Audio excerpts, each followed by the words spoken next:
রবের কাছে কি কি ওসিলা দিয়ে মুনাজাত করা যাবে? রাসূলুল্লাহ সাল্লাল্লাহু আলাইহি ওয়াসাল্লাম ওসিলা দিয়ে কি চাওয়া যাবে?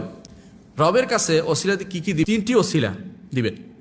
একটি হচ্ছে আল্লাহর নাম এবং গুণের ওসিলা দিবেন, কারণ এটা একটা বিরাট ওসিলা। চিন্তা করে দেখুন, যে ব্যক্তি আল্লাহর নাম এবং গুণ মানেই না, সে ওসিলা দিবে কি দিয়া? সে তো মানেই না।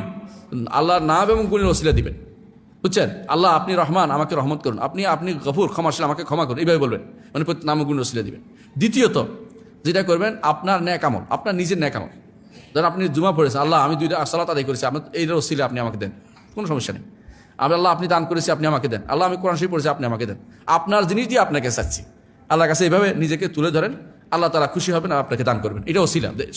এটা রাসূলুল্লাহ সাল্লাল্লাহু আলাইহি ওয়াসাল্লাম, সাহাবায়ে কেরাম থেকে ওসিলা প্রচুর সাব্যস্ত আছে, এগুলো দলিল আমি ওখানে উল্লেখ করেছি।